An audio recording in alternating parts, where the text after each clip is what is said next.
Sarah Ash here alongside Kevin Dana, and we are here for Stanford women's soccer hosting Washington State Cougars, former Pac-12 rivals, if you will, just former Pac-12 familiar foes, and a beautiful day to kick off a doubleheader here at Kagan Stadium as the Cardinal women kick it off here at 1 p.m., followed by the men at 5 p.m. But we are here for the women. Stanford Cardinal 4-0 on the season. 4 wins, no losses, and no draws as well. Washington State Cougars, 2 wins, 1 loss, no draws on the year. They've played just 3 games. Both teams coming off of wins, and Washington State now coming into Kagan Stadium to face the Cardinal. Of course, these two teams, as I mentioned, very familiar with each other. Stanford 27 wins, 3 losses, and 2 draws overall.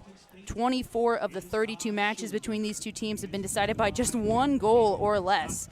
And the Cardinal have not dropped a match to the Cougars since 2013. So just 11 years later since they have dropped a match. And we're here for the walkouts, Washington State having just done it. We're not live yet. Oh. All right, so will you just give us a heads up when we That's amazing. Hello, everybody, and welcome to Kagan Stadium in the beautiful Palo Alto, California. I'm Sarah Ash alongside Kevin Dana on this beautiful day for a doubleheader, kicking it off with Stanford women just about to start here at 1 p.m., followed by Stanford men at 5 p.m. Stanford Cardinal, number 2 in the nation in the polls, hosting Washington State Cougars. Former Pac-12 familiar foes. These two teams know each other very well. 32 matches between the two teams total, 24 of them having been decided by just 1 goal or less. And the Cardinal have not dropped a game to Washington State since 2013, so 11 years in the making. Could Washington State turn it around now? Stanford hold 27 wins against this team. And we're about to kick it off. The Cardinal, 4 wins, no losses, 0 draws on the season so far. Washington State, 2 wins and 1 loss. That loss in their first game of the season at Purdue, and then coming off a 2-game win streak here into Kagan Stadium. As I said, Sarah Ash here alongside Kevin Dana on the call. Beautiful day here, Kevin. What are you most excited for to see these two teams match up against each other? Well, it's good to see Stanford play a former Pac-12 foe, and you mentioned the record, 27-3-2 all time. You also mentioned that 3/4 of these games were decided by 1 goal or a draw. And look, I mean, this is going back to when Kristen Press, Kelly O'Hara were here on the farm some 15 years ago when I first covered Stanford women's soccer. Washington State was always a tough opponent. This is a team that normally, though they haven't made it the last 2 years, normally a mainstay in the NCAA tournament. I mean, they're only 5 years removed from going to the College Cup themselves when Stanford won it in 2019. They were there alongside them in San Jose. And so this is going to be an interesting matchup. Washington State now in the WCC, which has Santa Clara, so still some really good soccer played there. Maybe not at the level that they played it at in the Pac-12, and certainly not at the level that is in the ACC when you add Stanford to a group that already has the likes of North Carolina, Florida State, Notre Dame, just to mention a few really big powers in women's soccer. But look, Stanford's not at full strength today. Lise Evans, U20 Women's World Cup, she's in Colombia right now, and she will be for the next 3 weeks. And one thing that we talked about off the air is that Jasmine Ike, who was the Pac-12 Midfielder of the Year last year, 11 goals, 12 assists. I'm doing the math in my head, moving the abacus around, 34 points, 11 times 2 plus 12. She's now a center back for this team, and you watched her in person when they played at USF, a 1-0 victory for the Cardinal. You said she's a really good center back. Oh, I mean, she's just got the quality that you need to be a great soccer player, and that is the ability to read the game, see what's happening, anticipate what's going to happen, and that also makes for a fantastic center back. And you'll see her leading this back line, not just on the field, but vocally. You'll see her pointing where people should go, arranging things on the field. She really is that core of not just the defense, but everything can start from her, from that center back position. And yes, maybe fewer goals this year if she does remain in that center back position, but the benefit of having her back there is that now she can see the whole field. And one of her biggest strengths is that vision. So I'm excited to see her here at Kagan in that center back position. Let's do some starting lineups really quickly before we get ready to kick it off. Haley Craig in goal for the Stanford Cardinal. Across the back line, Pagador, Brandt, Ike, and Harrison. Harvey, number 5 in that defensive center mid role, and above her Jung and Buta.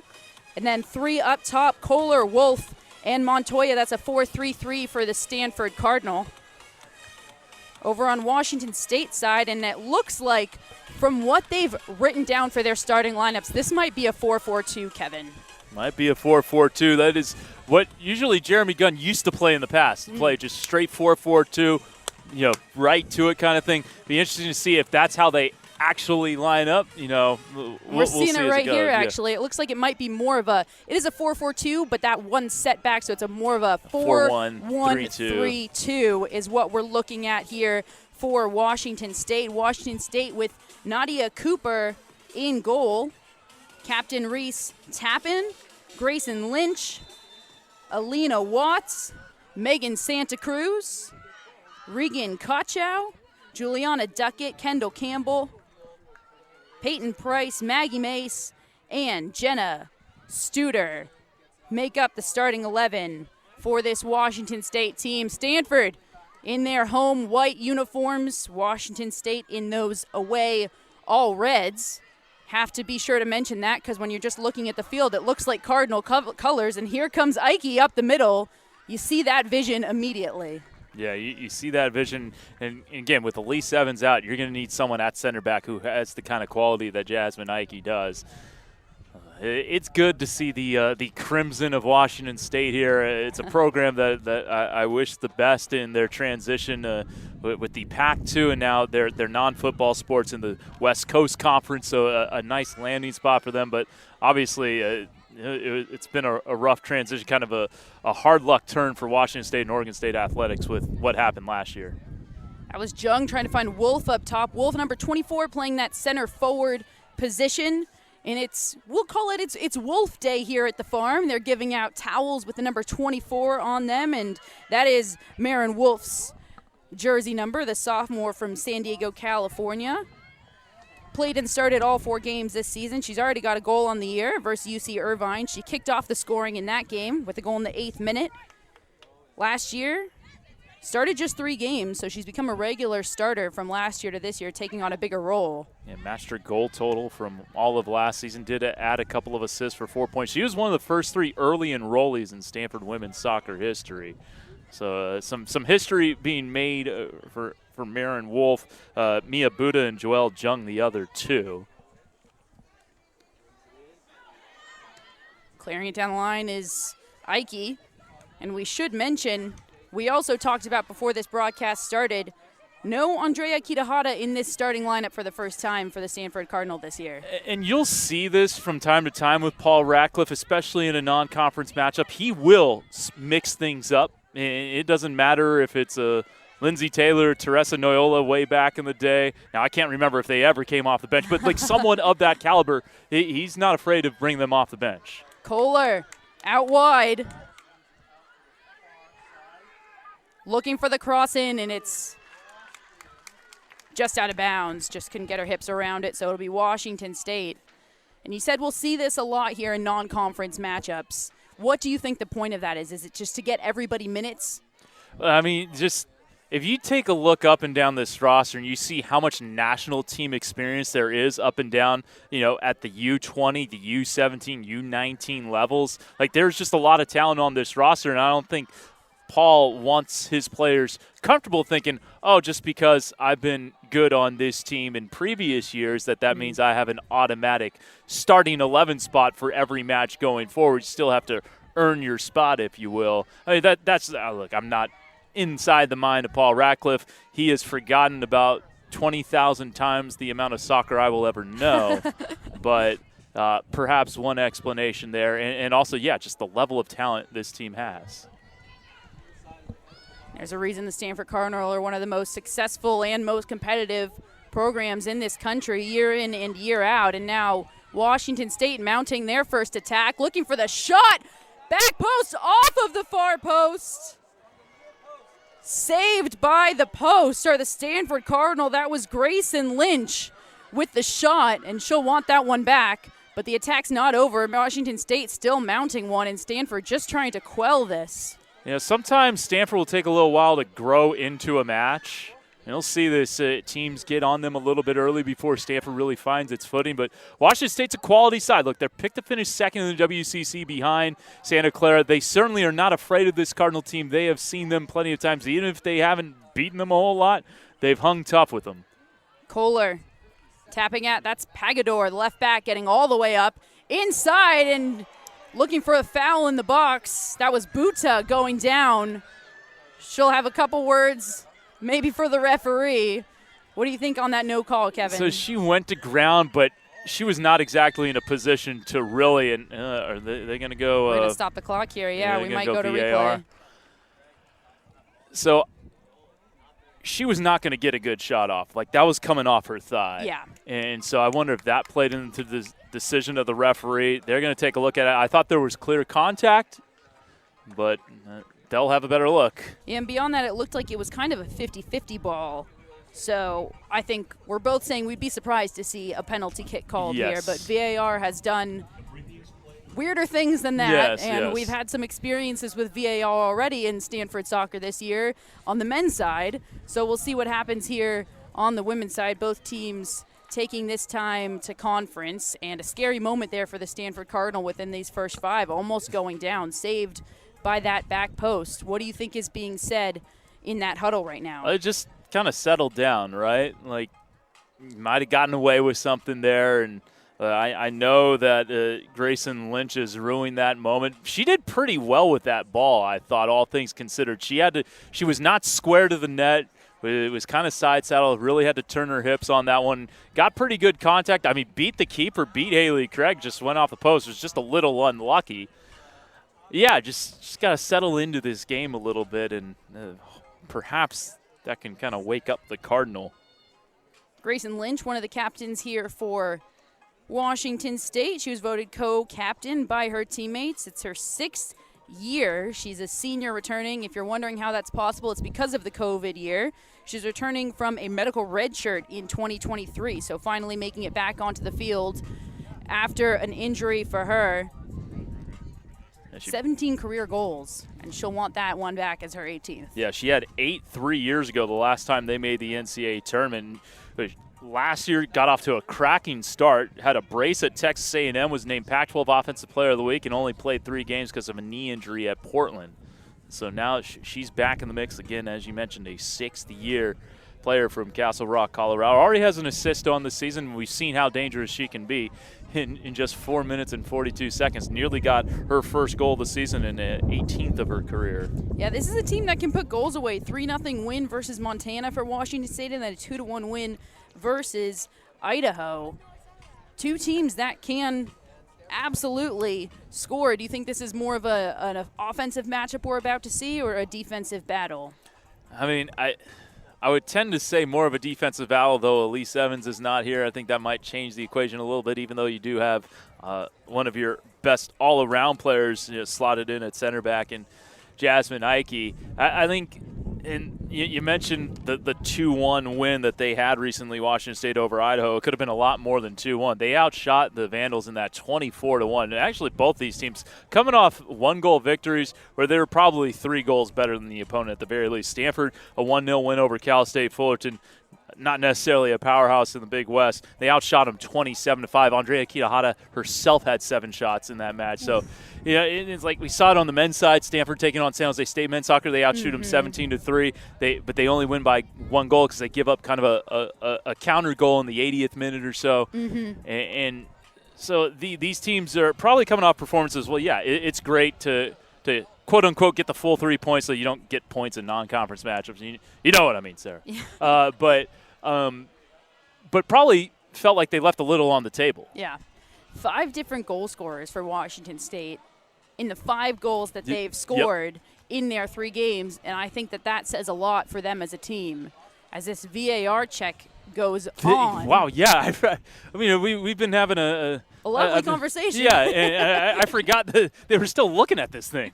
It should be noted VAR was implemented in 2022, so it's still new here, and it is slightly different from what you see in the pros. We don't have the number of camera angles. We can't turn the camera onto exactly the line or zoom in, zoom out on exactly what you want.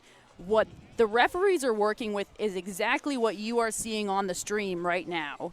Or not exactly right now, actually, just when it happens, since we're not seeing the replay right now. So they're just trying to zoom in on any angle they possibly can. And at the end of the day, if it's not conclusive, they just have to go with the call that was on the field. My take on this Super Tornado, at Super Tornado 3 on X, is Sarah Ash. If it's taking this long, just keep it the same. I agree. Like, if you got to look at it this and you still don't know, you still can't see any clear evidence, let's move on. I can't believe you put my Twitter handle on blast like that. Maybe we'll take a poll if I should change it to something. No, I like it. I'm at Kevo408. I don't exactly have like the most professional X name. If you're listening and you remember AIM, that was my AIM screen name. And now I'm putting myself on blast for maybe how old I actually am. My AIM name, Lotalk24, a combination of my two fantasy wrestler names, Lotus and Havoc. And then 24 for the show 24 because it was my favorite show at the time. It was Charles Woodson's number. So. It says a lot about when you made that. Yeah, and who you were when you made that. I'm 37 years old now. Well, the check goes on, and so at this point, it's starting to feel like a rain delay in baseball almost, where we have to talk about how this might affect players. We're seeing them get their warm-ups back in. They're getting cold on the field. This might play a role in how the rest of the game unfolds. Yeah, not to age you out, Sarah, but there wasn't VAR checks when you were playing college soccer. But, like, if there was, like, some sort of delay during a game, if a player was down, injured, or something like that, how would that affect you? It's genuinely it's all about the mental game, and it's very hard to stay checked in mentally, which I'm assuming you're seeing a lot of these players just kind of go to their own spaces, do some warm-ups with their legs to keep their body warm, but it's first and foremost about staying mentally checked in, and it's really hard to do when you get a delay this long. And finally, it looks like we're going to get a call here. Everybody's moving forward as if it might be a penalty kick, but we haven't gotten the official call yet. You see Todd Schulenberg, the Washington State head coach, just like kind of swung his fist in the air. He was not happy. This is looking like a PK, Sarah. Here's the official call. That's exactly what it is. A penalty kick awarded to the Stanford Cardinal in the 5th minute of the game as Buta goes down in the box, and now it looks like Buta might be just the one to take it as well. Mia Buta, sophomore midfielder from Pittsburgh. No goals on the season so far. Yeah, that's a Stanford Conference territory now, Pittsburgh, in the ACC. She'll be headed home. So Buta squaring up to take it. In goal, Nadia Cooper, senior goalkeeper out of Houston for Washington State. Just 3 years ago, she was the Pac-12 goalkeeper of the year. That was her freshman season. And she'll stand against Mia Buta to take it with the right. Buta on the ground, and it's red all the way by Nadia Cooper. And that could be a huge galvanizing moment for the Cougars. I mean, Cooper knew exactly where that was going. You said it red all the way. I'm not sure if Buta exactly telegraphed it or not, but Cooper was not fooled. That is a huge save. And look, this is a player who was Pac-12 goalkeeper of the year 3 years ago, Nadia Cooper, very accomplished goalkeeper, and she stepped up at the right moment for Washington State. Now with the energy in Washington State's going to try to make something happen with this energy of theirs. Good work there on that left wing for the Cardinal, and you'll see them go down that left-hand side quite a bit. Harrison now the right back carrying. Senior from San Diego. To Jung.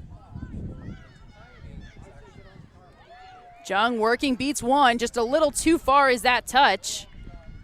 Now Stanford battling down this right-hand side, and it'll go out for a goal kick. So after all of that.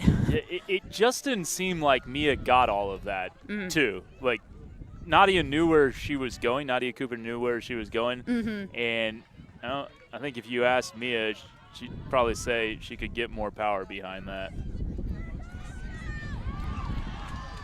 Stanford now. That was Jung trying to slot that forward to Wolf. will be out on the Cougars. Maggie Mace, number 28 there of Washington State, one of the 3 in the midfield. We mentioned that they're playing kind of a 4-1-3-2. She's part of that 3 in that midfield, and now Lynch to her other forward, Campbell. Campbell and Lynch working well together in this game, number 4 and number 21.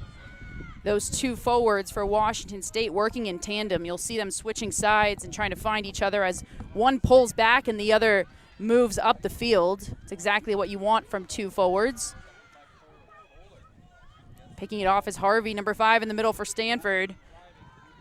Montoya on this left wing. She keeps it in. Gets a beautiful cross off, and Buta! Well, how about that? Mia Buta tallies one for the Stanford Cardinal. And she redeems herself. Oh, I'll say she chested that in. It was almost a stomach ball from this angle. Yeah, Mia Buta, her first of the year. And you just get the feeling that after that penalty kick, you said yourself, you don't feel like she got the whole thing. She just wanted to redeem one, and just a few minutes later, she puts the Cardinal up 1-0. So she misses what you would consider the easy one, and then just nails just an incredibly difficult ball for her to put. I mean, it was slotted well, but to be able to angle that in off your midsection is that's why she's at Stanford. Cooper getting caught a little off of her line, just misjudging it, because when Buta chested that in, Cooper was fully beat, and we have to give credit to Montoya, who delivered a beautiful ball. Ali Montoya, the junior, forward on that left wing with a beautiful cross, and that's exactly what you want. She took it end line and then crossed it back and away. And to me, Sarah, that play really started when Juliana Duckett, who I've liked as a holding midfielder on possession for Washington State, she's very composed on the ball. She took a bad line to Kohler and kind of got beat by Kohler, and then that allowed Kohler to play it to the far touchline, and then that got centered in. Just kind of did the geometry wrong there. What a start to this game. Momentum swings in every way possible. First a no call on the penalty, and then get the penalty called. Momentum feels like it's pulling Stanford's way. A long ball and looks like almost a miscommunication, but Ike reads that perfectly. Craig comes out, and Stanford will play out of the back. Yeah, that was a nice job by Jasmine Ike to keep Grayson Lynch away from that. There is definitely a world where Grayson gets to that ball. It was one of those dangerous balls bouncing slowly. Those types that can cause a lot of trouble, and now we'll have that ball called out on the side by Jung of Stanford. So looks like Washington State will take over here on the wing. Alina with a throw. And we saw Washington State conference right after Stanford scored that goal. You imagine what's being said there is just, hey, it's only 8 minutes in. We have to just let that go, keep playing as if it's 0-0. It takes some real mental strength, though. Like, it's one thing if you're playing just some random school and it's like, all right, we gave up an early goal. But you're playing the number 2 team in the country, and yes, you have played this team close historically, but you also only have a couple of wins in 32 matches all time. You've only have 3 wins from 32 matches. So, look, you have that 3-27-2 record against Stanford, and you give up a goal after saving a PK all in the first 8 minutes. That could be tough to overcome.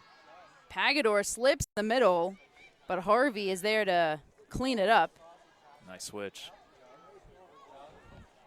And that's a difficult ball that Jung just came in and was able to trap and just missed the feet of Wolf, number 24, her center forward, coming in with a defender coming on to you.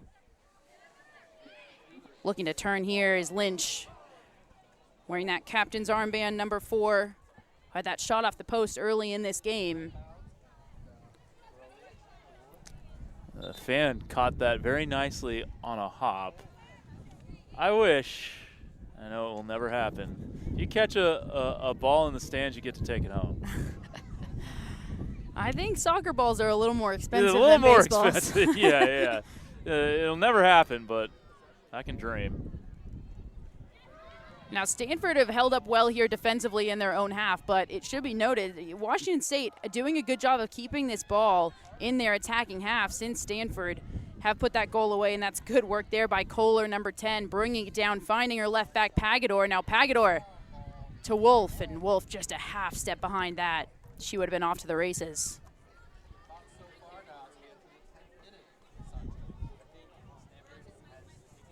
Stanford Cardinal are the type of team that when they're just down in their own attacking half, you almost have to hold your breath. Yep. They're that threatening. Feels like they can score at any moment. It's a good job there by Brandt, number 18, playing in that center back role alongside Ike. She's able to get her body on it. She gets a foul called. I mean, to your point, Sarah, there have been seasons where Stanford's averaged well over 3 goals per game for an entire 20-plus match season, and it's just with all the firepower they've had over the years, and it certainly hasn't slowed down. Absolutely not. 4 games this season so far, 2 of them, they scored 3 goals. The other 2 are 1-goal wins. 3 out of 4 of those games were clean sheets as well. And that's a recipe for success, a team that can score and keep clean sheets 75% of the time, and that's a dangerous ball out of the back, but swarmed well by the Washington State defense, just now desperately trying to clear it out. Now here they come on the counter, 4v4 for Washington State. Campbell working on the wing, and that's another good defensive job there from Brandt. We mentioned Brandt playing alongside Ike in that center back role. She's in that left center back. Ike in that right center back next to Harrison in that right back role. Yeah, that was kind of lazily going all the way back where Washington State gave it up. Kind of lazily played by Reese Tappan, one of the captains of this team who has been an outside back in her career. And yeah, it's just kind of a rough giveaway. Washington State was able to eventually get a counter out of it. That's a good flick on. Craig has to come all the way out. And a beautiful job from Haley Craig. That was really confidently taken by Haley. And that's the second kind of bouncing, unclaimed ball in the box that Stanford's had to deal with. Washington State's certainly putting the ball in dangerous areas. Absolutely. It's those low or those slow bouncing balls, and you said it, Craig did a great job. She had no other choice but to come off of her line aggressively. Did so beautifully, but we have to give credit right now to Campbell and Lynch, the 2 forwards for this Washington State Cougars team, just wreaking havoc really on this back line for the Stanford Cardinal. A yellow card is awarded, it looks like, to head coach Todd Schulenberger of Washington State. Yeah, I mean, Schulenberger wasn't happy with the reversal of the decision on VAR to award a penalty. He was pretty demonstrative in his disagreement. And so I think it's just kind of frustrations boiling over there.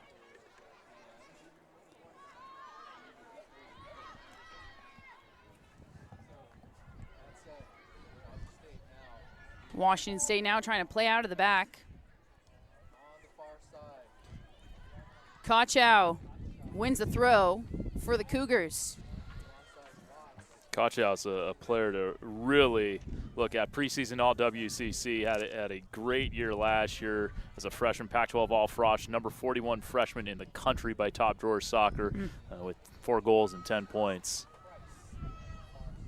Plenty of those accolades all around the field on both sides. Yes, indeed. You look at the Stanford roster, and to say the least, it's just a who's who and a what's what of awards.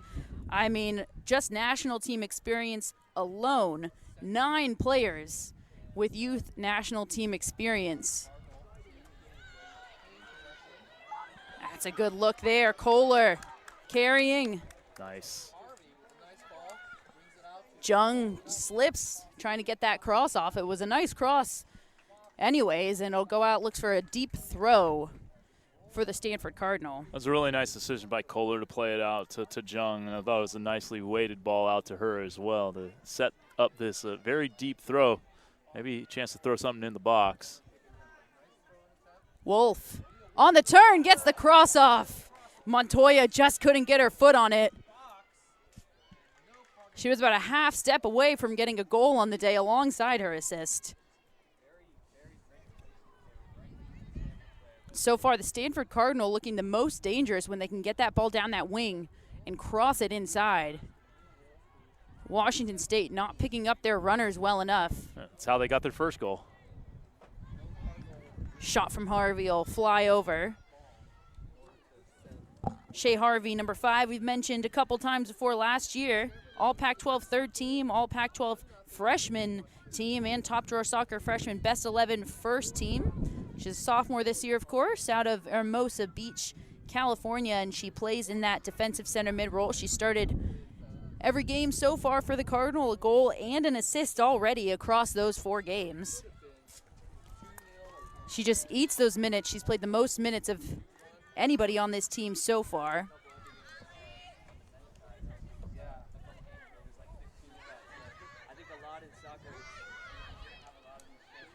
Last year was the same for Harvey, 25 games played, 25 games started. She's been a staple of this team ever since she joined her freshman season. Stanford now threatening. Wolf lays it off, and now they'll go back wide. Jung working up top, trying to find an opening, and she almost did. She was trying to slot that back post. You can see how collapsed Washington State's lines are right now, and they'll do a good job just to let that fall to Cooper, who will scoop it up and let her team get forward. Oh, we've talked a little bit about the connections between Stanford and Washington State and women's soccer side. Well, there's some connections in other sports as well, and just been told by our producer, Elijah Gonzalez, that Stanford men's basketball head coach Kyle Smith is here. Former Washington State men's basketball head coach, led the Cougars to the second round of the NCAA tournament this year, and a really nice hire for men's basketball for their new head coach. Love to see other coaches out supporting other teams. Plenty of sports going on around the farm, of course. Friday, football kicked off. Stanford hosted TCU. Took a 34-27 loss, but a close one. Yeah, I thought they acquitted themselves pretty well in that. TCU is pretty reasonably favored in that. Good work down the line from Alina. Alina working on Harrison. Had a good 1v1 battle between those two. Have been going at it all 18 minutes of this game so far. That's left back versus right back. Harrison in that right back role for the Cardinal. Alina, number 6, in that left back role for Washington State, but both teams pushing their outside backs high to play in that winger role in the attacking position, and that'll be our first corner of the game, won by Washington State. That was a nice ball in by Tappan to find Kendall Campbell, who you've mentioned a few times how dangerous she has been, and she wins the corner.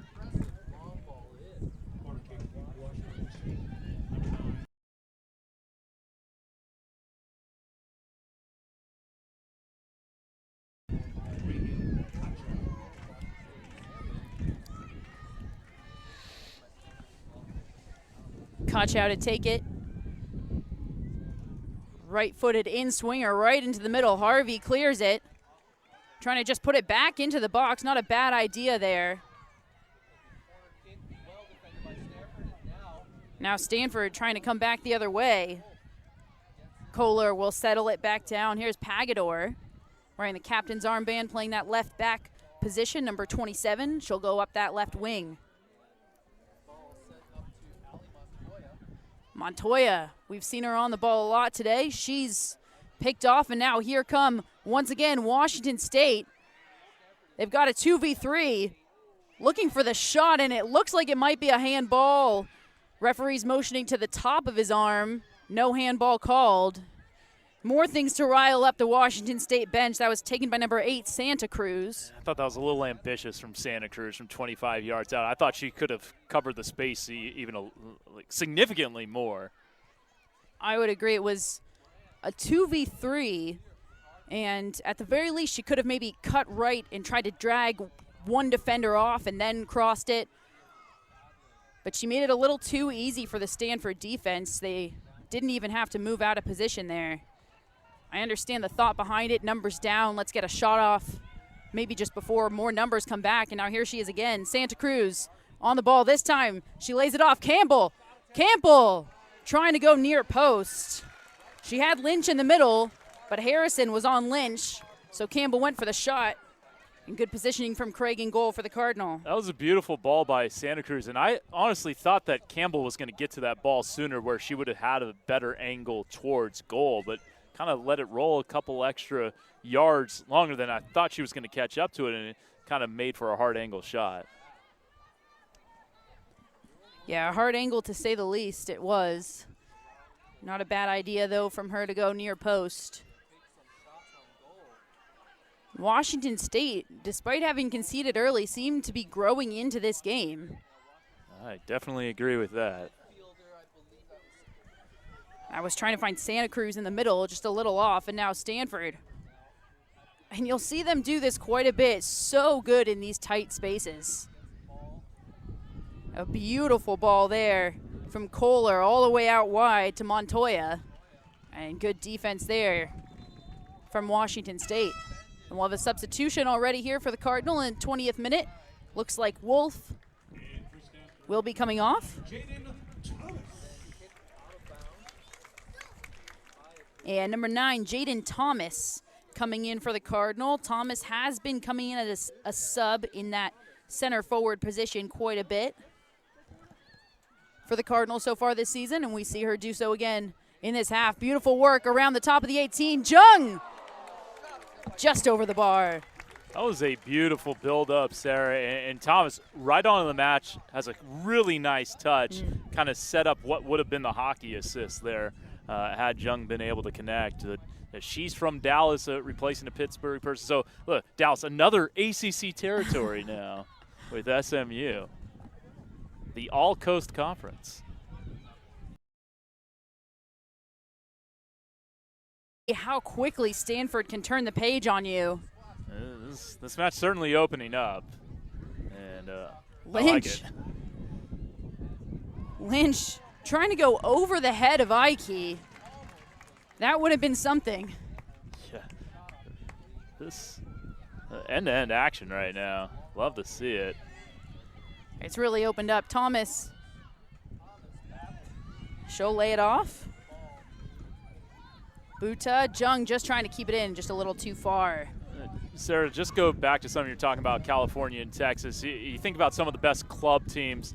Well, around here you got MVLA, Mountain View, Los Altos, and then, of course, in Southern California, San Diego Surf, one of the better sides as well. So think about club soccer as well. California is certainly where it's at. Absolutely a gorgeous turn from Thomas to beat both of her defenders, and the ball just gets stuck a little under her feet, but what a turn that was. Buta into the middle. Kohler doing good work in the middle there, and she'll learn the foul.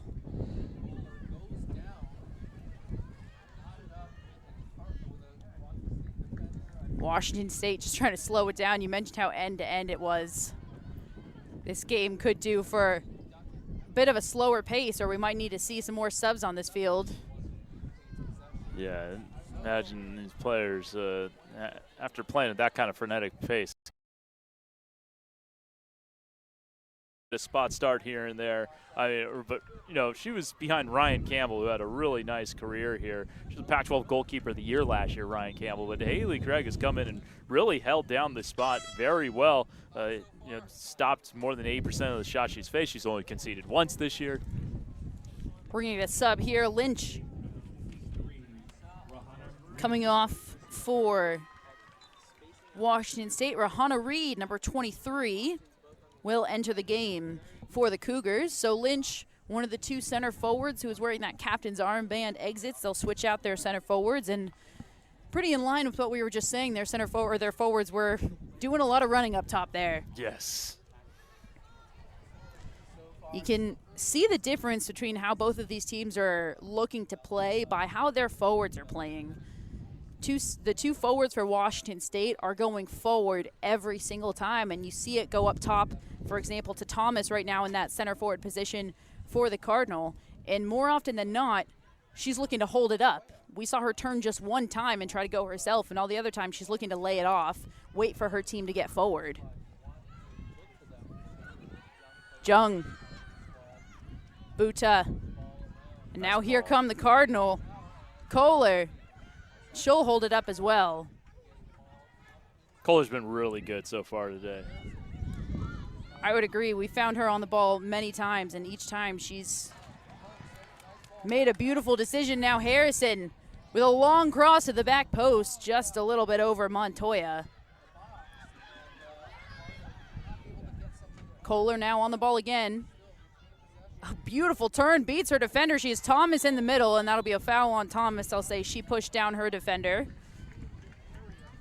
Just a little bit behind Jaden and pushed off on tap in the act. But more good work from Kohler, number 10, in that center midfield. A freshman from right around this area. She's from Woodside, California. Jung will take it.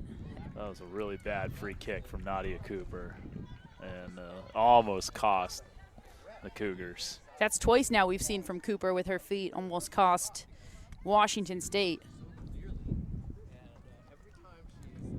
Charlotte Kohler, number 10. We bet this is her 4th start of the 5 games now that Stanford have played. She's already got 2 goals on the season. She scored in the opening game versus University of San Francisco. That was the singular goal. Stanford beat USF 1-0, and that goal did not go in until the 80th minute. It looked like it was going to be a draw. It would have been the first time Stanford had not beat USF. But Charlotte Kohler to the rescue with a goal in the 80th minute. And then again, tallies one versus San Diego State at the beginning of the second half. Bouncing ball again. Washington State looking to settle it, and more Stanford defenders stepping in. Trying to pull it wide all the way is Reed. Not a bad look to try to send it backwards for Alina Watts, but just a little too slow now, and the attack breaks down for the Cougars. And here comes Montoya and the Stanford Cardinal. Montoya has Thomas. And just Thomas. She'll take it herself. Now she'll lay it off for Kohler. Kohler working at the top, just trying to find that opening between those two defenders. It's the second time Duckett's let someone get behind her, maybe not taking the correct angle, and keen a counter for Stanford. End to end we go. Here come the Cougars. Ike's all over it. And we have seen Ike. We talked at the start of this broadcast that, you know, she has played midfield for the majority of her career, and now we see her in this center back role. But we have seen her maybe get 10 minutes in the forward position, maybe a couple minutes in the midfield position here and there. So perhaps we'll see a little bit of that here for the Cardinal. And entering the game to a thunderous applause is Andrea Kitahara, one of the captains here for the Stanford Cardinal. We mentioned her as well at the beginning of the game. This was the first game of this season that she did not get the start. Ella Emery also in, replacing Vonnie Brandt at center back.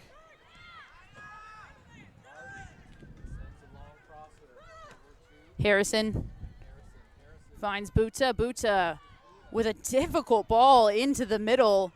It's what we call a square ball across the middle, and it rarely works, but Kohler was there to pick it up. Ella Emery, the freshman from San Diego you mentioned, playing now alongside Ike in that center back role. Watts getting that cross off, and nobody's there for Washington State. It's cleared out by Harvey. Tappin, back post. Santa Cruz, she let it fall, and that might have been the one thing she shouldn't have done. The moment it bounced, two Stanford defenders immediately swarming her, and we'll have another sub here for the Stanford Cardinal. It looks like Jung will exit. Eleanor Klinger will enter the game, number 11. Klinger, freshman from Cleveland, Ohio. She started one of the 4 games she played before today. Plays in that attacking center mid role, as you just saw her come in for Jung, number 21. And now here is Klinger looking for her first touch. Looked like that ball was supposed to make it all the way to her. Trying to turn is Santa Cruz, but it's read beautifully there. And now Klinger with her first touches of the day, and she'll carry. She has Thomas wide. She'll slot it through. Thomas chased out to the wing, though. She has options back, but she opts to take it line, and another foul called against her. It's pretty solid defending by Watts to be able to draw that foul. And I do want to make sure I give Duckett some props because I have been critical of her defensively. But on the ball, I think she's been very good. And she had a really nice diagonal ball to Watts that last time that set up that last attack for Washington State. So Duckett, again, big fan of her on the ball in possession for Washington State.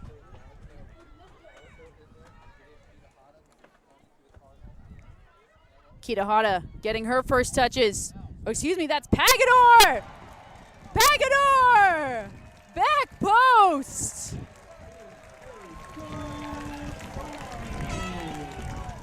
And now I feel like my eyes are deceiving me from all the way over here. Was that Pagador or was that was Andrea Kitahara? Always go with what I thought was right the first time. Well, she came on just a few minutes prior, and she couldn't have hit that any better. Nadia Cooper had no chance to get that one. Going cross cage, far post, impossible to stop, and already her 4th goal this season, and we are in match day 5 for Stanford women's soccer. Kitahara wearing that captain's armband, number 20 on that far side of the field. What a goal. That is certainly unstoppable. Textbook back post side netting. She snuck that in there. And somehow that's not even anything new for Andrea Kitahara. That's already her 4th goal of the season. I mean, you mentioned if you could have side netting trajectory from where she shot it, you're going to score every time.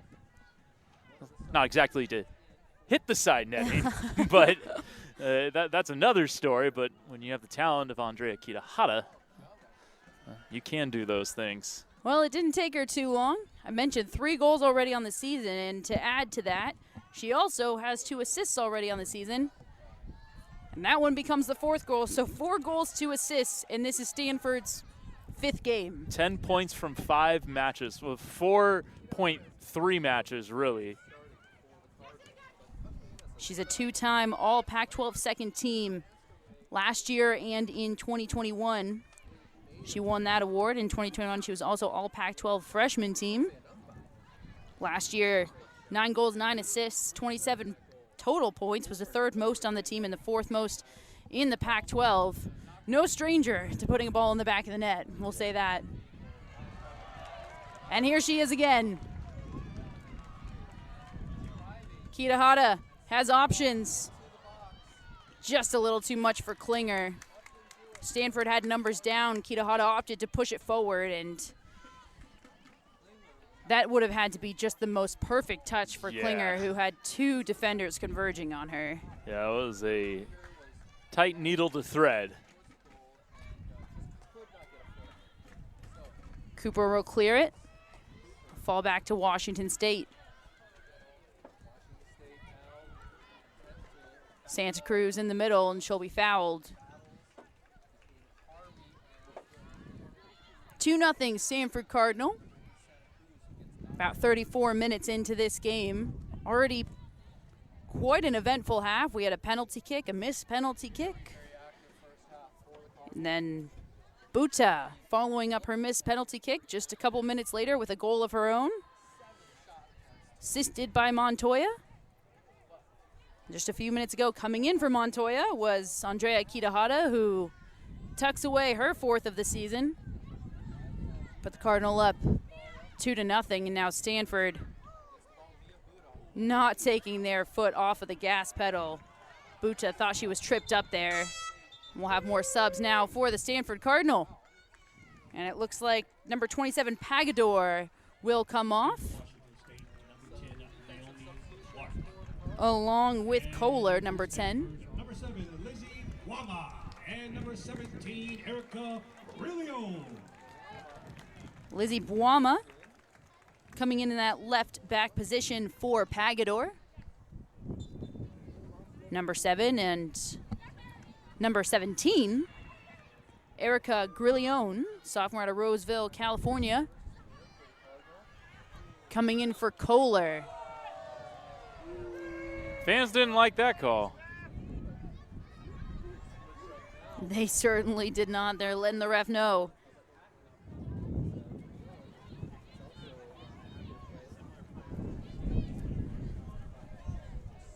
Free kick opportunity here for Washington State, and it might not look like from a dangerous area, but we've mentioned that they're most dangerous when they can put this ball in a dangerous position in the box. Driven more than I expected. I thought they were going to float that into the back post where they've been most successful. Nevertheless, it'll fall back to the Cougars, and they've got options back post, and once again, read by Craig, and now the fans really don't like that.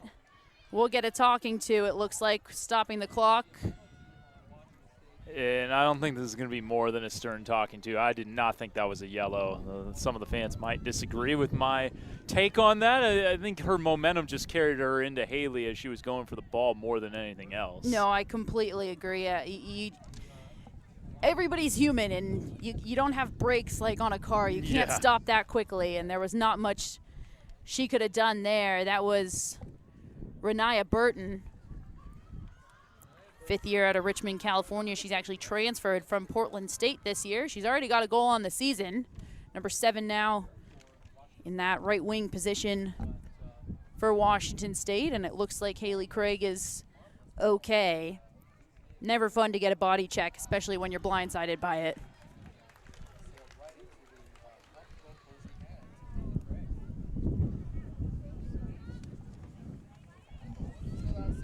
In for Stanford, number 6, Sophie Murdoch. Stanford will use this opportunity to make a substitution. Sophie Murdoch, number 6, freshman out of Los Altos. Collegiate debut. I was just about to say, getting her first minutes in a Cardinal uniform. It's always special to get to see that. Yeah. I believe I ran into Sophie's father on the other side of the field. Saw someone with a Sophie Murdoch credential on, if you will, or whatever. and someone of the Murdoch family. So they got to be happy to see Sophie get into the match. And we're getting another substitution here. Harrison, the senior right back, comes off.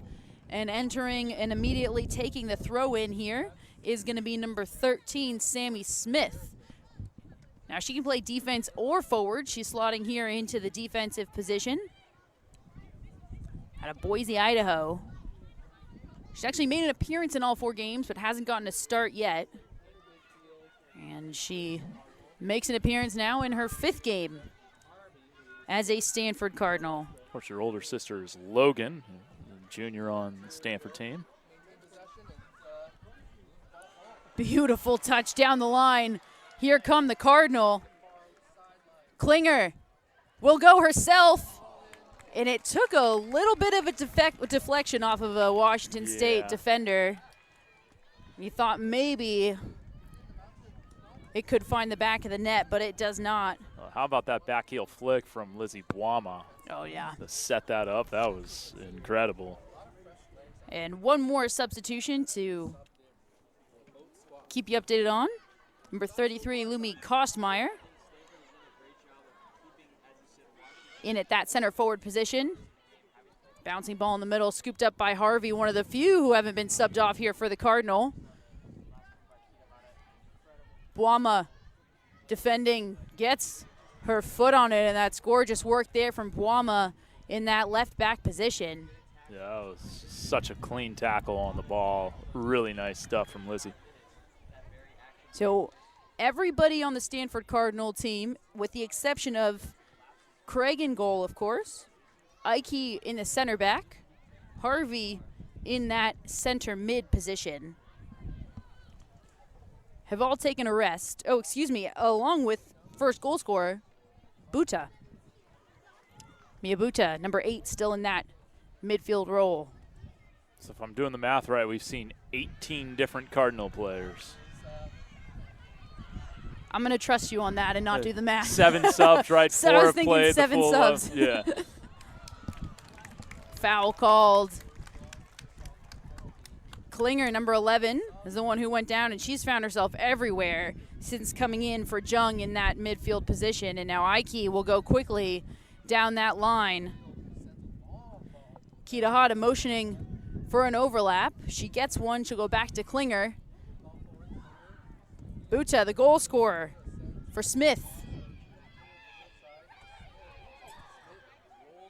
Grillion trying to win that corner kick, but it'll fall for a goal kick. It's always fun to see a debut, isn't it? Oh, yeah. Sammy Smith, number 13, of course, who we're talking about in that right back position, number 13. And we got to see quite the debut in the men's soccer side against Cal State Fullerton. Trevor Islam came on, walk-on, and then scored like a couple minutes after getting in. It was first touch, I believe, in a Stanford soccer uniform. Yeah, if you look at the box score from that game, he played for 3 minutes and got a goal. Smith with a beautiful touch. And she'll be fouled, and she's the one we mentioned can play either defense or forward. And if that sounds weird, the freshman from Boise, Idaho, who's made an appearance in every game, that sounds weird. It's actually not that weird for Stanford. You mentioned actually Kelly O'Hara at the top of this broadcast. Of course, well-known U.S. Women's National Team left back or right back. And she played in the forward line here for the Stanford Cardinals. So major league goal scorer on the farm. Weirdly enough, it actually translates well in soccer to move a forward to the back line. That was physical. Clean shoulder to shoulder, says the referee. And won by the Stanford Cardinal, and they'll look for that switch. A long ball handled well there from Smith. Cardinals seemingly in full control of this game now. Smith now. No option back. Aiki was covered. Now the switch goes through Klinger. Kitahara again calling for that overlap from Bwama. And she'll use it this time. Asking for it back, Bwama. And nobody's on that back post. It should be noted, though, so the first game of the season, Stanford Cardinal went to University of San Francisco. They took that win 1-0. But it was scary moments for the Cardinal. Of course, the singular goal going in that 80th minute. And if you were watching that, you saw that the Stanford Cardinal had full control of that game. And then many, many subs started to come on. And slowly, USF took a little more control. So for them to have made all of these subs and still be in full control of this game, you can see that growth just in those 4 games there. Yeah, that's a great point, Sarah. And they've really kind of snuffed out the chances of Washington State. Washington State early on was creating good chances. Say the last maybe 8-10 minutes or so, really haven't seen them get a dangerous ball into the box. Falling as she gets to it. Stanford takes over. Once again, Klinger. Buta with the shot going for 2. Just over. I like that look from Buta. Yeah, that was a worthy attempt from 22, 23 yards out. High, didn't put a big scare into Cooper, but did have to leap a little bit. And somehow we have not mentioned yet, Mia Buta this year was ranked number 82 on Top Drawer's Top 100 preseason. Top 100 players in the country. There were 5 Stanford Cardinal on that list, and she was one of them. She's also a member of All Pac-12 third team last year. Now here comes Washington State. A beautiful move from Reed, getting the shot off, and Craig. Now we talked about the Stanford offense, but she's come up big in goal this half. She really has. That was a nice save, and that's probably the best bit of work we've seen from Washington State all half to get that clean of a shot. I mean, Reed's first touch was stellar. What a good play there. That was Kosmeyer getting it to Kitahara. Now a beautiful look to the side, and the offside flag goes up. Yeah, the flag came up, and I think our AR was looking for his whistle because the flag was up about 2 seconds before it was whistled dead. And it allowed there to be some false hope that that play was still good. What gorgeous movement here, though, from the Stanford Cardinal. That was Grillon, who had underlapped, found herself all the way on that left side. Just the level of play for this Stanford Cardinal. They are so dynamic. And another back heel. Kosmeyer taps it. She finds Klinger. Klinger was trying to give her one back, and not enough was on it. Too much traffic. Always kind when you say thank you for that beautiful pass. Let me try to set you up as well. Now with a good turn here on the side for Washington State is Burton. Burton working against Smith, and Smith went down weird. Happy to see her get up, but it'll be a corner kick, second of the game. Cougars got to hurry. As we've mentioned before, no stoppage time. When it hits 45, it hits 45. That's it. Long cross into the box. Headed out.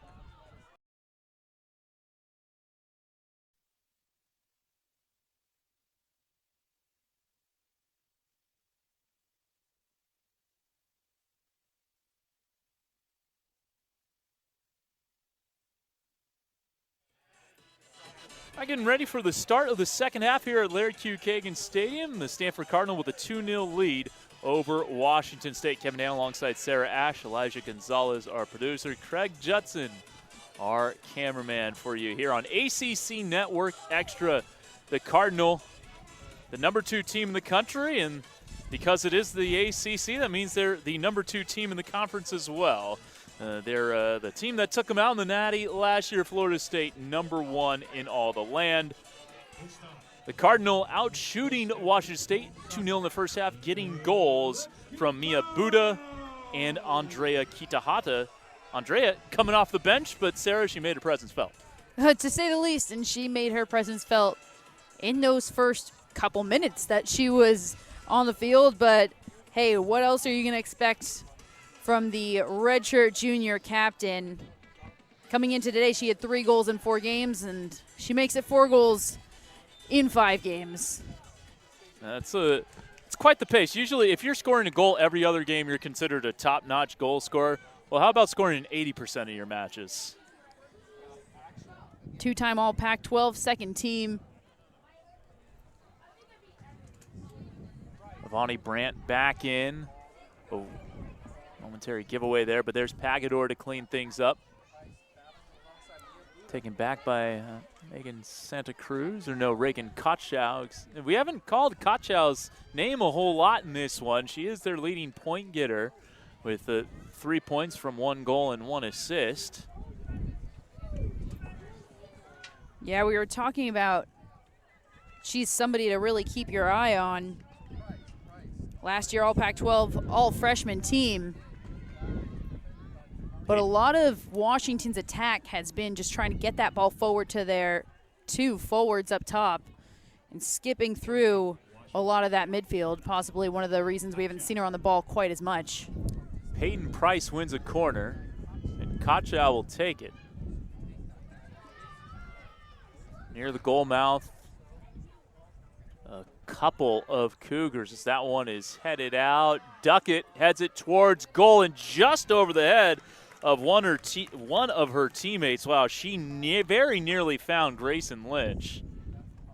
Well, another good read by Haley Craig, who's been forced to come off of her line almost in every save that she's had to make this game. She reads it well once again. And Duckett, number 17, also a name we haven't said quite a bit in this game yet for Washington State, but Juliana Duckett, she's sitting in that defensive center mid position in their 4-1-3-2. She's that one in front of the back line, pulling the strings, but she's had her work cut out for her defensively. Her job now is to try to get herself on the ball offensively, which is a tall task. She has been impressive in her touches.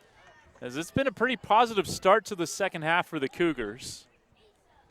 The lion's share of the possession early on. I believe this is going to be a corner. Yeah. 4 corners in this game, or excuse me, 6 corners in this game. They all belong to Washington State. Forgot about those 2 that we got in 10 seconds at the end of that first half. Yeah.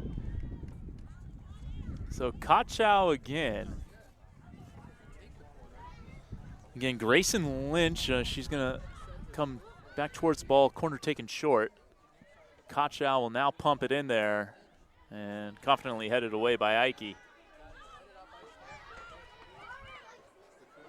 Lynch, who nearly scored, hit one off the post early in this one in the first 5 minutes. Go a long way around Duckett. Oh, that's a good ball. Mace, yes. And they get another corner. Oh, that's good work by Duckett there, just slotting that through there to Mace. Duckett, 5th year from Rancho Cucamonga. She was a Pepperdine transfer. She actually started against Stanford last year in the NCAA tournament first-round match that the Cardinal won 3-0. En route to another College Cup appearance and another National Championship match appearance before losing to Florida State 5-1. In-swinging ball punched out by Haley Craig, and then it wouldn't have mattered if there was a foul. Oh, that's a great work there by Craig. That looked like a quarterback being tackled or something. As a player went into her chest, she's still able to punch it out. Haley Craig, first year as a full-time starter. The Dexter, Michigan native has been really impressive. This is her 4th year on the farm. She made 3 starts the last 2 years combined, and here's a chance. Kohler, move it out to Pagador. Here in the 50th minute. Stanford with a couple of first half goals as they give it away there. Kochow down the near touchline, looking for Campbell, who had a very nice first half in a big collision. Avani Brandt bowls her over, and this will be a free kick. Well, I have to say, that looked like a bit of a retaliation foul because I think Brandt thought she was fouled initially, and you could argue that. I mean, it really did look like by chance the ball was not being played. It looked like Brandt was being played, but nevertheless, Brandt's tackle seems to draw the call. That's a very fair point, Sarah. I think that's well stated. Kochow looking back post. A bit of a nervy moment there. Duckett keeps it in, it just goes through the legs of Studer, who is in a very dangerous area. We talk about how important first 10 and last 10 for each half are a lot in soccer for every team, and it's been 5 minutes so far, and Washington State have come out with a different type of energy than in that first half.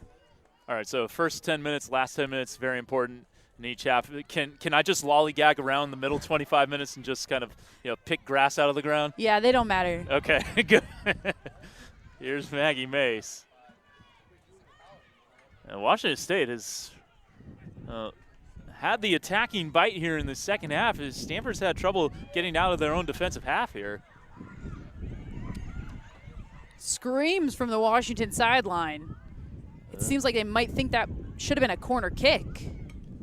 That's what appears to be their gripe.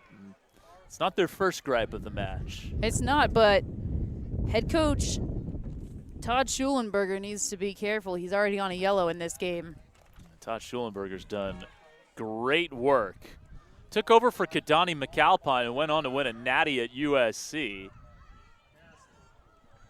In his decade on the Palouse, has been really good. Just won his 100th match as a Cougar head coach. It's going to be a foul, and it's going to be a set piece from a very dangerous area here for Washington State, Sarah. Absolutely, and you can bet they're going to float this ball into the box and force Haley Craig off of her line once again. That's how they've been the most dangerous.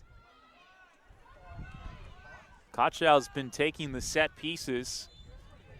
She's standing over the ball again. Hand goes down, ball goes up. Great set piece off the head of a Cougar, and Lynch couldn't keep that in play on the second touch. Yeah, it was a beautiful ball, just a little mistimed there from the runner. That looked like it was Campbell who was rising, and she actually headed it on the side of her head. Yeah. She was kind of her body wasn't facing the correct direction, and she got a little turned around in the air and just couldn't get that ball on goal. Yeah, if she was situated correctly, that could be 2-1 right now. Washington State's had a ton of half chances in this one, and maybe one or two really good full chances, if you will.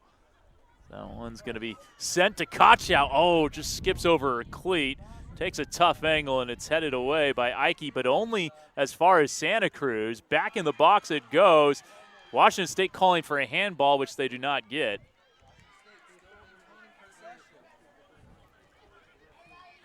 Harrison blasts this to safety, and Washington State feels like they're playing 11 on 14 right now. Yeah, scary moments for the Cardinal defense, who look a little shaky right now. Some last-ditch defending we're seeing across the field, not what we're used to from the Stanford Cardinal, who are always very organized, moving together, moving in pairs. We're seeing a lot of players get isolated 1v1 right now in this first 10 minutes. But credit to Washington State. They've been working this ball around and moving the Stanford defense to find those openings. I think those frustrations might be starting to boil over. Every little call, it seems like there is some sort of reaction from the Cougars right now. And look,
Another dangerous opportunity here for the Cougars. Kochow puts it into the mixer, headed away by Ike. Jasmine Ike, a few clearing headers here in the second half, and ooh, is that going to be a deep throw or a corner? It's going to be corner kick number 8 for Washington State. Fourth of the half. Yeah, four in under 13 minutes. Stanford have to be careful here. There's only a certain amount of corner kicks that Washington State are going to have before they capitalize on one. The last one left a little to be desired. Kochow has put some very dangerous ones in. This one headed up and out, but only as far as Duckett. Can't quite get to it, and a chance to counter for the Cardinal. There's some physical play from Duckett. They play advantage. Jung finding Montoya here on the near touchline. Back for Jung, trying to thread it through to Wolf. A nice touch by Kochow. Here come the Cougs.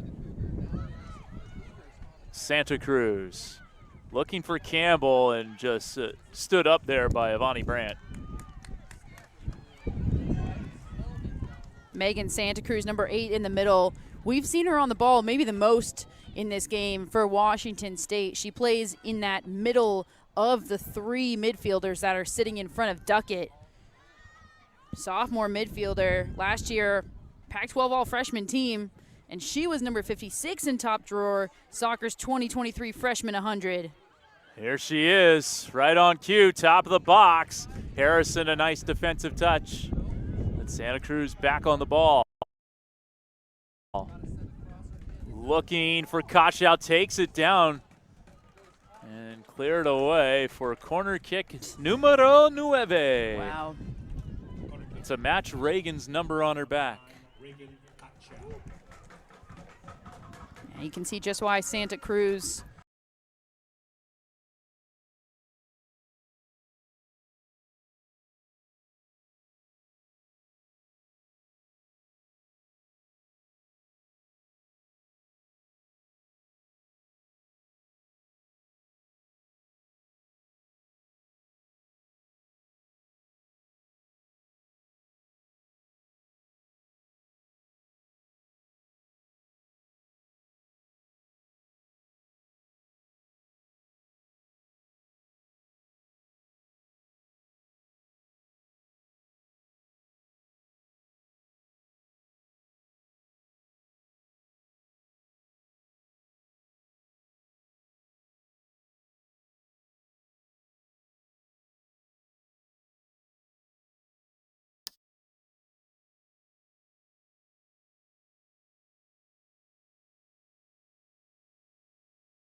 good, astute answer. They're putting the ball in relatively dangerous positions.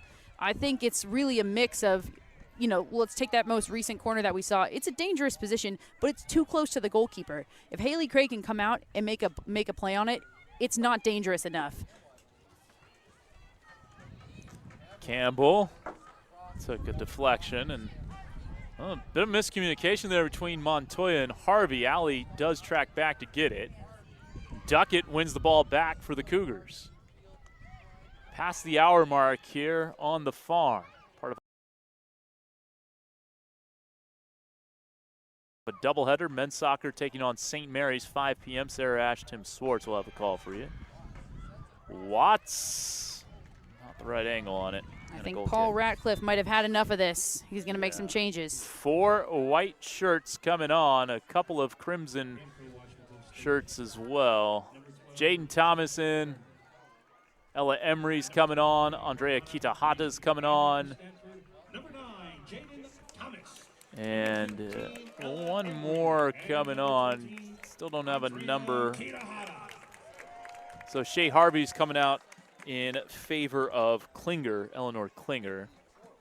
And in for Stanford, number 11, Eleanor Klinger. A couple of subs made by Washington State as well. So Lindsey Turner for Maggie Mace, Rahana Reed for Kendall Campbell. The subs made by Todd Schulenberger. And if how Stanford are lining up right now is any indication, it looks like, you mentioned Shea Harvey came out number 5. She was in that defensive center mid-roll. That's the first time she's exited this game. And it looks like we'll have Mia Buta, number 8, sliding into that defensive center mid-roll. She was previously playing that attacking role alongside Kohler. And then Eleanor Klinger, number 11, is slotting into that attacking role alongside Kohler. Stanford building through the back here to start this bit of possession. Santa Cruz takes it away and giving right back. And Washington State wanting a foul, not getting one. And here's Kitahara already on 1 goal, looking for a brace, turns to her right. And the last the penultimate touch kind of got away from her. I like that idea to try to cut it in. It was just a little too much on it, but I think everybody in this stadium thought that that was about to end with a ball in the back of the net. Including at least one of the 2 broadcasters. Can't speak for the other. Make that 2 out of 2. 64th minute.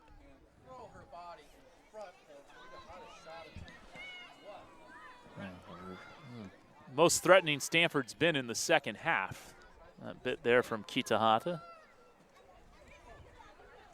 Getting there without Elise Evans with the U20 U.S. national team for the U20 World Cup in Colombia. That goes from yesterday to September 22nd. So, gone for 3 weeks. Champagne problems. Yeah, yeah. Kitahara carrying it in. Top of the box. Andrea takes the shot. It was looking upper right 90 and missing the mark. Oh, she wanted that one back, and you could tell she was just looking. All she really needs is half a second of an opening to get that shot off, and she was just looking for it, and she couldn't quite get her hips around that one. Stanford now out shooting Washington State 11-6. It was a 9-3 shot edge at the half. Washington State's already had 5 corner kicks here in the second half, 5 of their 9. You mentioned missing Elise Evans, and obviously she's a huge presence on the field, and Stanford, here they come again. Allie Montoya taking on 2 defenders, going to ground, wanting a whistle. Well, here's Thomas. Oh, Jaden Thomas trying to get back on the ball, but kept away from it by Studer. Kind of a stubbed step there from Alita Watts, but she will win the throw. Elise Thomas, I was saying, obviously a presence on the field. She was number 10 in Top Drawer's Top 100 preseason. She was preseason All-CC, along with Ike. United Soccer Coaches Player to Watch. I mean, the accolades go on and on, but she's also a captain here. Junior captain, that is. And so not just a presence tactically, but emotionally as well, missing here for the Cardinal. Elise Evans, such a standout for the Cardinal. Presence will be missed, and we have another corner. And the corner's just racky. I've done a lot of Stanford women's soccer, Super Tornado, and I've not seen them get out-cornered 10-0, any of them. I've rarely seen a game. I've watched a lot of soccer in my day, and I've played a lot of soccer, and I don't know that I've seen a game where the corner kicks went 10-0. Especially to the team that's trailing by multiple goals. Right. Kotschow again. This one very nicely taken off the head of Tappan. Mishit by Duckett. Here comes Montoya, a chance to counter it out for the Cardinal. Kitahara making a run. Andrea gets it nicely played by Montoya. Couple of Cougars back, cuts it in. Nice ball. Klinger goes to ground. Certainly not a foul. Well, I think well called there, a play on. It was a good look. She was trying to be cheeky and flick it because she knew she had Thomas wide open in that back post, and she just couldn't get it there. Washington State, kind of an inopportune time to sub. They were going to try to kind of catch Stanford sleeping, but they had a sub at the scorer's table, so got to make the sub. Logan Smith is in for the Cardinal, and Renaya Burton in for Washington State. Burton coming in up top, the forward. Here's Logan Smith. Younger sister Sammy played in the first half. Watts did well to cut her off there. Kohler and Duckett in a battle. Duckett wins that one. Kotschow letting it rip from 30 yards, and that one blocked by Buda. Yeah, we heard that one from here. Yeah, that one's going to leave a mark. Nia Harrison. Oh, Burden, what a play. Great tackle, and wins the foul. Now, I think some people might see this game and think that the ref is maybe not calling enough. I actually think he's doing a really great job of letting them play on and calling it when it needs to be called, letting them play on when there's advantage. Not every contact is a foul, and I think he's done a really good job of watching closely and calling when it actually needs to be a foul. We see a lot of cards nowadays in soccer. I think he's calling this game well.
Plane destroyer.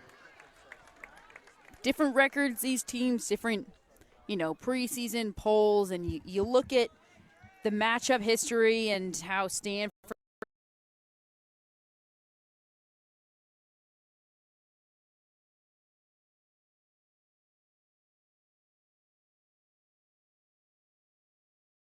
a tough one for the Cardinal to break. Kitahata putting the last head on that. Yeah, Washington State has always kept it close. You mentioned in the first half, 24 of the 32 previous matches decided by a goal or a draw. Yep.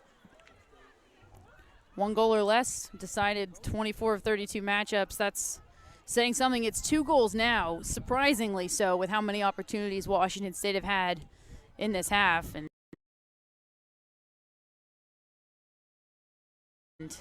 something tells me it might not be the end of it in terms of goals in this game. Certainly not the end of it in terms of chances, as here they are again with Peyton Price. Outside back, centering ball inside the 6. And Turner sending it back post. There's Pagador, but not a full clearance. Price on Kitahata, last off Andre.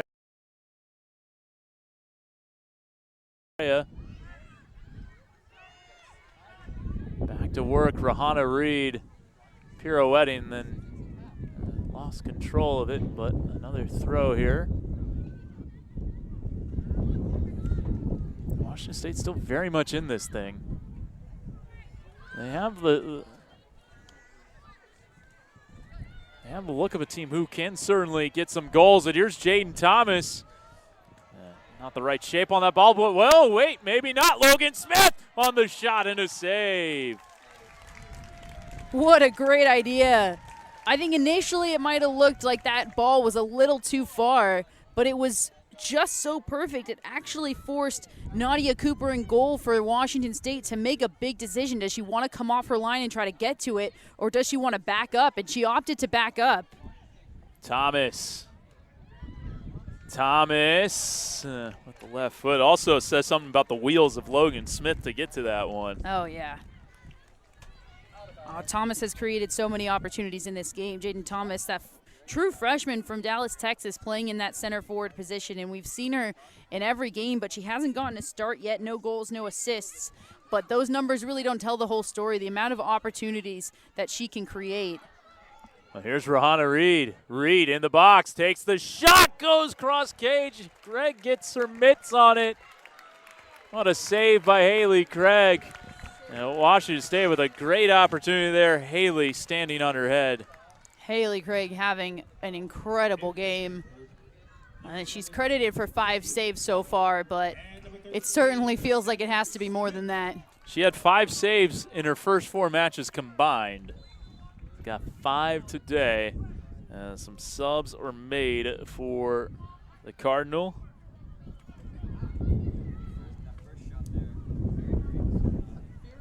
Klinger playing it back.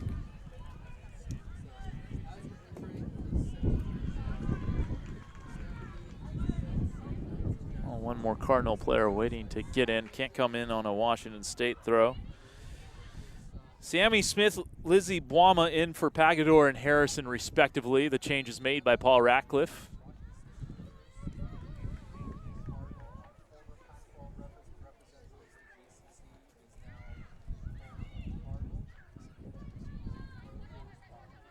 Great crowd on hand. Stanford women's soccer usually fills up the seats. Buama, a freshman from San Diego, a soccer hotbed. Home with the San Diego Wave. Of course, Naomi Gurma, member of the Wave, former Stanford great. Plenty of Stanford alum in the NWSL right now, actually. Kira Carusa. Maya Dom's playing over at Bay FC, actually, right now. She scored the first ever goal recorded for Bay FC. Belongs to Maya Doms. Catherine Paulson, who graduated last year, getting her first time in a Bay FC uniform when they played FC Barcelona, actually, this past week. That one didn't quite work out the way for Bay FC, a 5-2 defeat. Now, but Catherine Paulson, got to speak to her after the game, actually, and she said she was having a hard time not fangirling while she was on the field with players like Bonmati and Alexia Puteas. What a team. Logan Smith having a go. Goes to ground. Shoulder to shoulder, no. There is going to be a foul just outside of the area.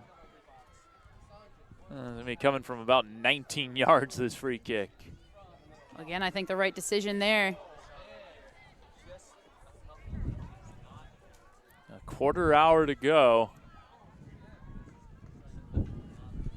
Oh, this is a big moment here for Washington State. Being down 2-0, having had all the momentum in this half, and you can only imagine they're feeling like there's a goal just coming. They're still in this game, but if Stanford can put one away here, it might just ice it. A third will end this one.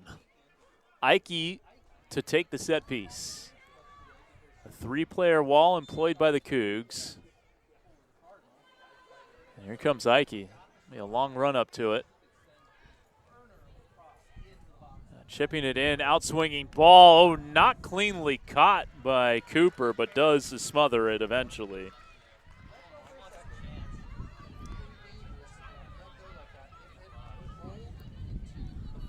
Oh, nice touch.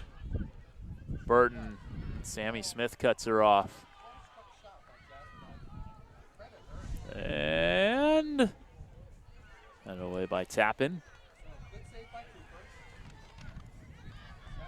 Jaden Thomas now trying to tow one forward. Not the right shape on that one.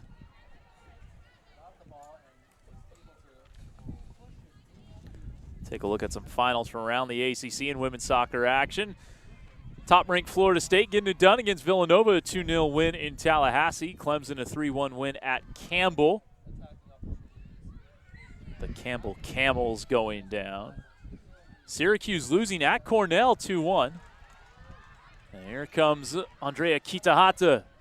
Kitahata with Kohler. Kohler, cross, headed out once, twice. Buama trying to keep it in a dangerous spot for Stanford. Cardinal looking for a third. Nice ball out wide.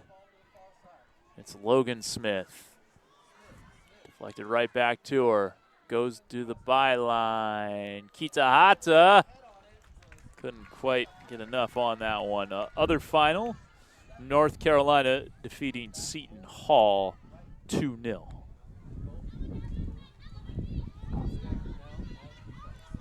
Emery back on it for Stanford.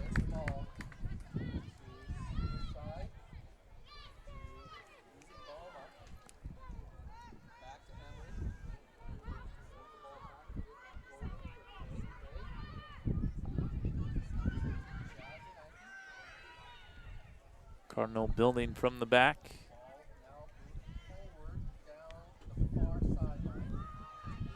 Thomas holding up. Runs into Klinger. Stanford keeps possession. On the far touchline, down goes Sammy Smith. And some more subs, 4 for Washington State. Shea Harvey's going to come back on for Stanford. Kendall Campbell back on. Grayson Lynch back on. Also back on is Maggie Mace. Number 5, Shea Harvey. Shea Harvey in for Mia Buddha. A switch made by Paul Ratcliffe. Ike, nice head. Heading that away. Diagonal ball. Well played to Kachow, and now here's Lynch. Hit the post in the 5th minute. Would have made it 1-0 Washington State. And beat Craig. Ball at her feet again, going to the byline. And well defended.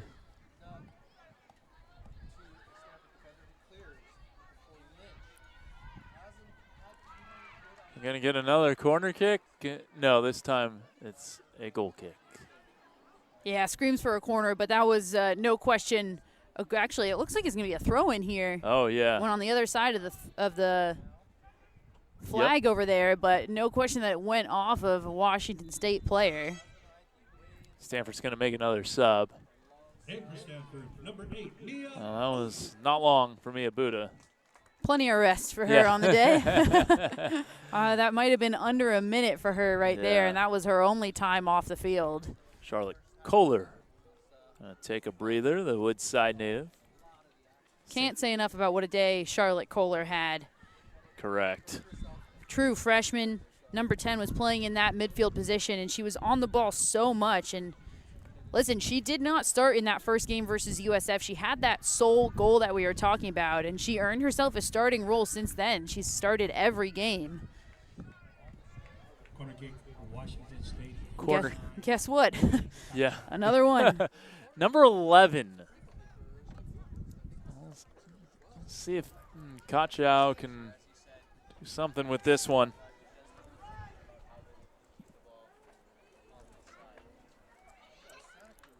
Headed out by Sammy Smith, went over the fist of Haley Craig.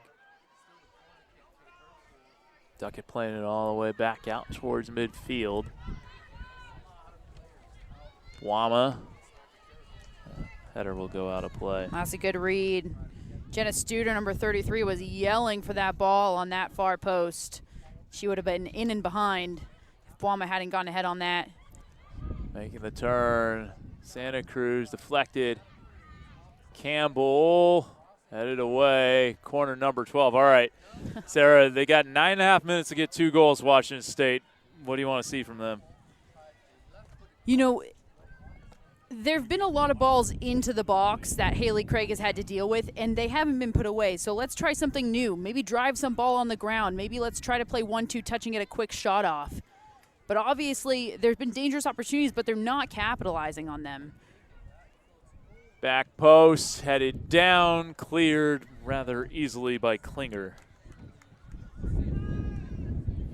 sometimes it's just not your day, and sometimes the goals just don't fall your way, and that might be the case here for Washington State. But well, here's Kochow. Oh, Campbell falling as she tried to boot it through.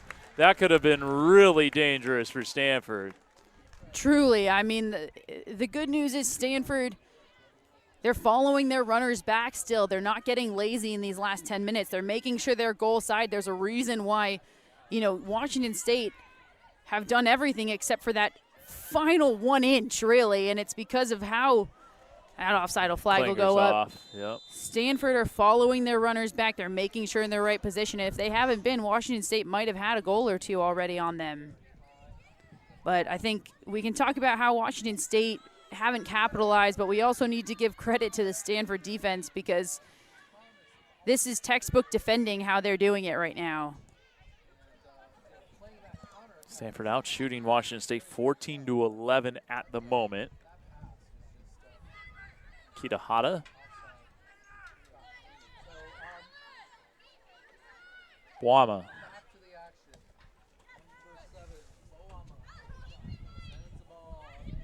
Lizzie gets it back. And a giveaway just behind Campbell. Boama losing it. Here's Kendall Campbell. Very dangerous first half for Campbell. That last touch a bit heavy.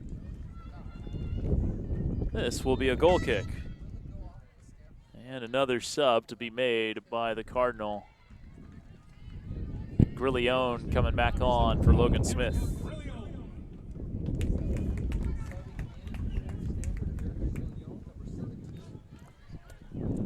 This is a really great demonstration of Paul Radcliffe's trust in so many players. I think sometimes when a game like this, you get 45 minutes where your team is really on defense for most of it and taking a big attack. And a lot of head coaches would just leave those starting 11 in and make sure they can seal that victory. But for Paul Radcliffe to be playing so many players, it just shows how much faith and trust he has in his whole roster. That's not usual for a head coach to be doing this, especially in such a tight game. And yes, it's a 2-goal lead, but it's been a tight game, and especially in this half. A big cheer from the crowd because Stanford gets its first corner of the match. 84th minute. It's going to be Ike.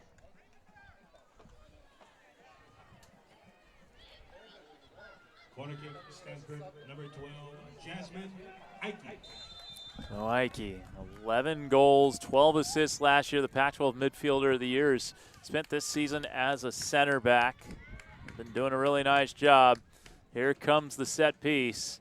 In swinging ball low. And cleared by Campbell.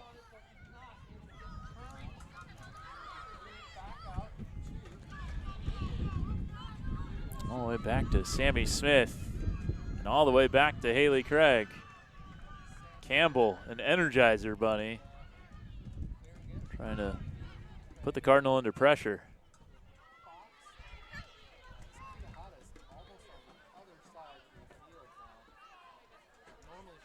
Throw in for Stanford. Just about 5 minutes remaining now.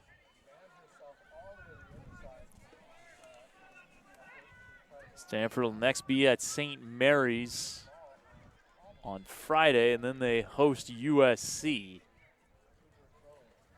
That'll be a fun one.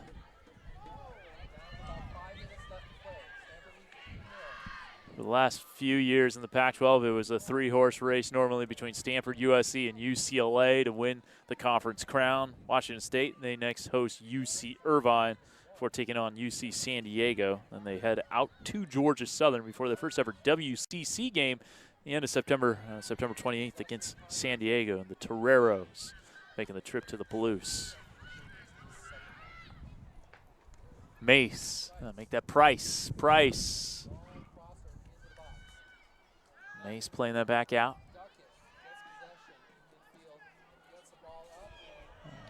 Sammy Smith tripped up, and a foul going on the Cougars.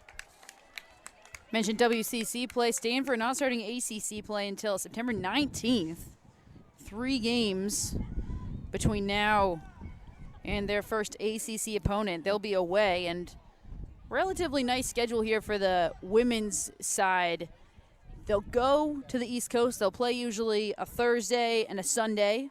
They'll come home. They'll be home for a week. They'll host for a week, and then they'll do it all over again. So they'll have kind of 2-week stints here in Palo Alto with traveling on the weekends in between. It's a 10 conference game schedule, and it begins at September 19th, as Sarah mentioned, at Wake Forest in North Carolina.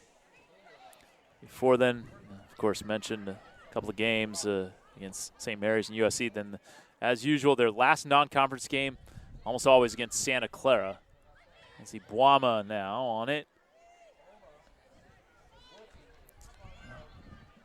3 minutes for Wazoo to get 2 goals.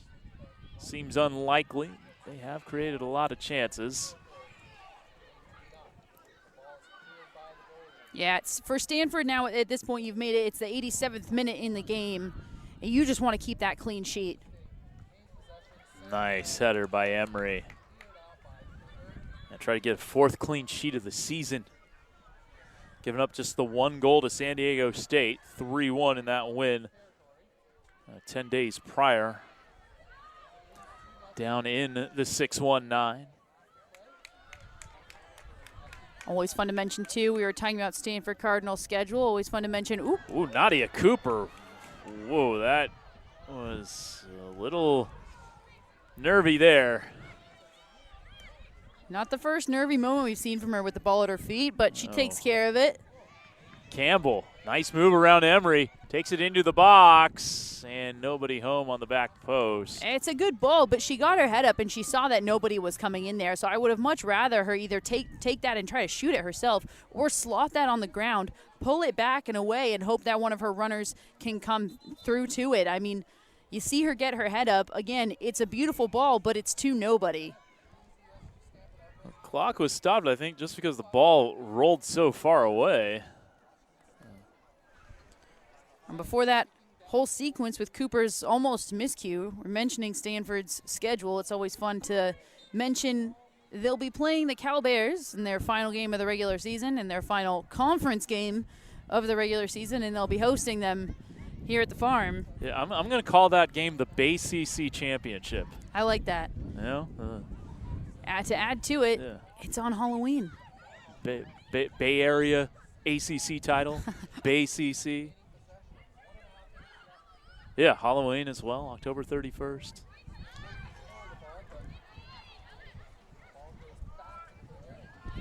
Oh, that's what that Stanford midfield is so good at. They can play so well in tight spaces, and that was Klinger trying to sell that, but it was all ball. Campbell has been relentless today.